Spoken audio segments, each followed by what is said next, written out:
आज मैं भारतीय इतिहास बीए पार्ट फर्स्ट का जो पहला प्रश्न पत्र है उसके सिलेबस को यानी पाठ्यक्रम को डिस्कस करना चाह रही हूँ, क्योंकि बहुत सारे बच्चे हमारे ग्रुप में नए जुड़े हैं और उन्हें सिलेबस के बारे में जानकारी नहीं है। बहुत सारे बच्चे ऐसे हैं जिन्होंने इतिहास विषय पहली बार लिया है और कॉलेज में सिलेबस किस प्रकार का है और पेपर पैटर्न किस प्रकार का आता है।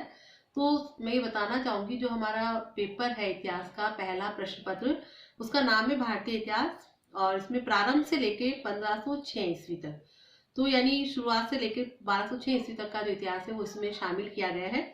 और जो हर प्रश्न पत्र जो है आपका कॉलेज में जो है यूनिवर्सिटी का सिलेबस, वो 5 यूनिट्स में 5 इकाइयों में बटा हुआ है और हर यूनिट में जो टॉपिक्स है उसमें उनके बारे में बताऊंगी आपको। इकाई प्रथम का जो पहला टॉपिक है वह है प्राचीन भारतीय इतिहास के मुख्य स्रोत, यानी प्राचीन भारतीय इतिहास को जानने के प्रमुख साधन क्या है और वे पुरातात्विक और साहित्यिक दो प्रकार के होते हैं और उसके अंतर्गत अनेक जो है और उपविभाजन है, तो हम इसमें इसके बारे में पढ़ेंगे।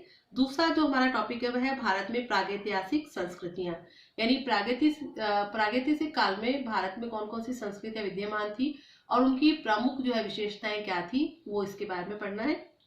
तीसरा टॉपिक है हड़प्पा संस्कृति। आपने सिंधु सभ्यता के बारे में पढ़ा होगा, सिंधु सभ्यता या मोहनजोदड़ो सभ्यता, तो हड़प्पा संस्कृति वही है और इसका उद्भव कब हुआ, इसका विस्तार कहाँ से कहाँ तक था, इसका नगर नियोजन कैसा था, यहाँ की अर्थव्यवस्था का स्वरूप क्या था और अन्य संस्कृतियों के साथ, यानी विश्व में जो अन्य संस्कृतियां मौजूद थी उस समय, उनके साथ इसके क्या संबंध थे और साथ ही पतन की समस्या, यानी सिंधु सभ्यता हड़प्पा सभ्यता का पतन किस प्रकार हुआ, उसके पतन के क्या कारण थे, उसकी चर्चा इसमें हम करेंगे। अंतिम जो टॉपिक है पहली इकाई का वह है वैदिक साहित्य में परिलक्षित समाज, यानी 4 वेदों के बारे में आपने पढ़ा होगा, ऋग्वेद, यजुर्वेद, सामवेद और अथर्ववेद। तो उस चारों जो वेद है वो वैदिक साहित्य कहते हैं उनको हम, तो उनमें समाज कैसा था, अर्थव्यवस्था क्या थी, राजनीतिक स्थिति क्या थी और उन लोगों का धार्मिक जीवन क्या था, ये सब इसमें पढ़ना और ये सारे टॉपिक्स मैं आपको पढ़ा चुकी हूँ। उसके बाद दूसरी इकाई है, उसमें आपको जो पहला टॉपिक है वह है मगध का नंदों तक उत्थान, यानी मगध प्राचीन काल का एक प्रमुख साम्राज्य था, तो उसका उत्थान हर्यक वंश, नागवंश और नंद वंश के नेतृत्व में किस प्रकार हुआ, ये हमें इसमें पढ़ना है। इसके बाद अगला टॉपिक है जैन धर्म और बौद्ध धर्म। तो जैन धर्म और बौद्ध धर्म के प्रमुख सिद्धांत क्या है और उनकी आदर्श क्या थे, और जो है साथ ही उनका भारतीय संस्कृति में क्या योगदान है, ये हम इसमें पढ़ने वाले हैं। अगला जो टॉपिक है वह है मगध साम्राज्यवाद और चंद्रगुप्त मौर्य की भूमिका, यानी मगध में जो साम्राज्य की स्थापना हुई उसमें चंद्रगुप्त मौर्य का क्या रोल था, उसका क्या योगदान था और उसने किन किन राज्यों को अपने साम्राज्य में शामिल किया, इसको इसमें हम पढ़ेंगे। अगला जो टॉपिक है वह है अशोक, सम्राट अशोक के बारे में आप सब जानते होंगे, जिसे अशोक महान के नाम से जाना जाता है। तो उसकी नीतियां क्या थी, उसका धम्म क्या था और उसके बाद में मौर्य प्रशासन क्या था और मौर्य साम्राज्य के पराभव के कारण क्या थे, यानी उसके पतन के क्या कारण थे। यानी जो आपका सेकंड यूनिट है वो मौर्य साम्राज्य के ऊपर आधारित है और इस यूनिट का अगला और अंतिम टॉपिक है मौर्य कला और वास्तुकला, यानी मौर्य काल में कला का विकास किस प्रकार हुआ, उसमें स्थापत्य कला भी आ जाएगी, मूर्ति कला, संगीत कला, मुद्रा निर्माण कला भी आएगी और वास्तुकला शामिल है।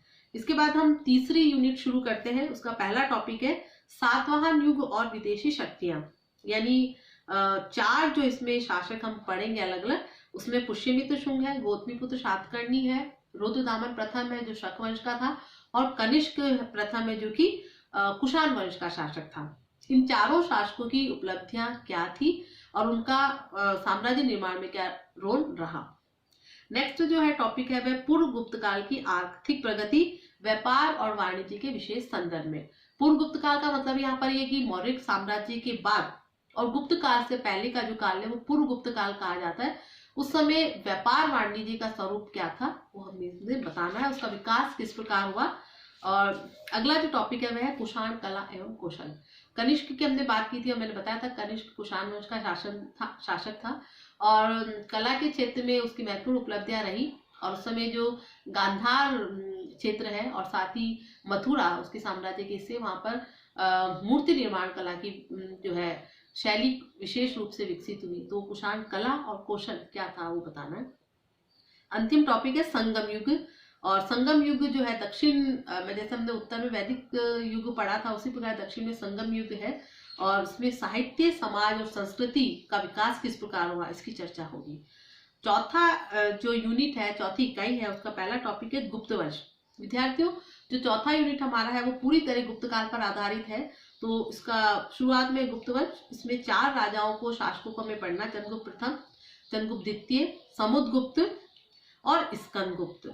इसके बाद में आता है गुप्त प्रशासन की विशेषताएं और भू राजस्व व्यवस्था, यानी गुप्त काल में प्रशासन कैसा था और उनकी भू राजस्व व्यवस्था क्या थी, यानी उनकी लगान व्यवस्था का स्वरूप क्या था, कितना कर वो लेते थे, ये सारी चीजें। इसके बाद में है गुप्तकालीन अर्थव्यवस्था, व्यापार एवं वाणिज्य, यानी गुप्त काल में लोगों के जीविकोपार्जन का साधन क्या था, व्यापार और वाणिज्य का स्वरूप क्या था, कुटीर उद्योग धंधे क्या थे, विदेशों से उनके क्या संबंध रहे व्यापारिक, उन सब की चर्चा इस बिंदु में, इस टॉपिक में होगी।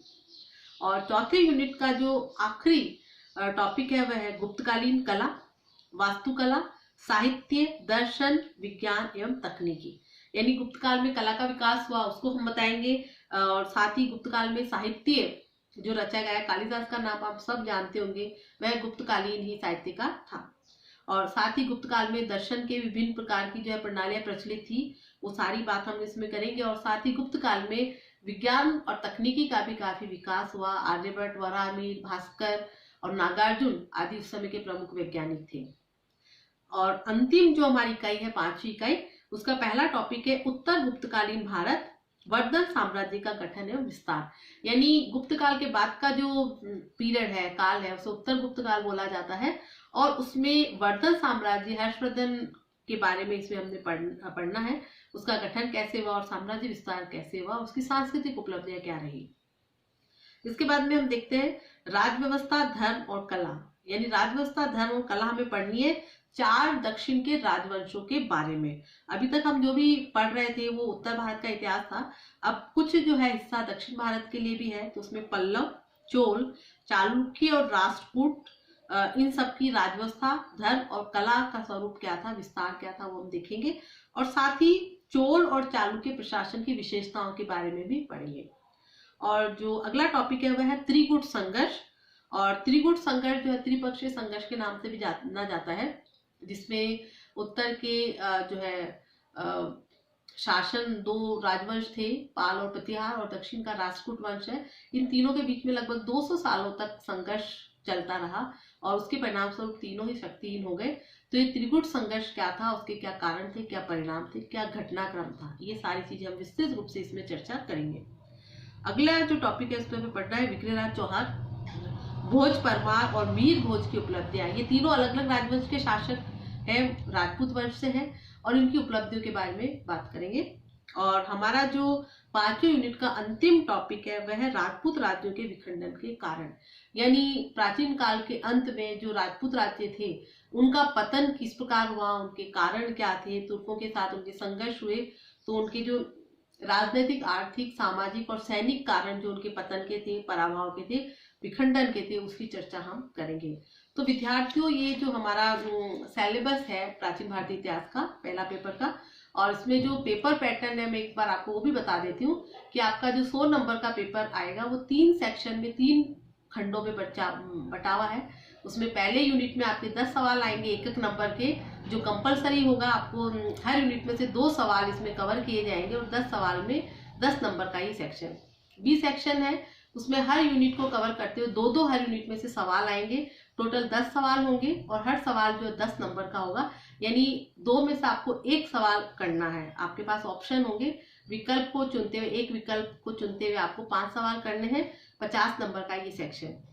अंतिम सेक्शन सी सेक्शन होगा, उसमें आपके पास 4 सवाल आएंगे, जो कि आप 20-20 नंबर के सवाल हैं, और आपको 4 में से 2 सवाल सेलेक्ट करके करने हैं, और इसकी शब्द सीमा लिखने की होगी 500 शब्द। तो इस प्रकार 100 नंबर का ये पेपर है, और इस प्रकार से डिवीजन होगा।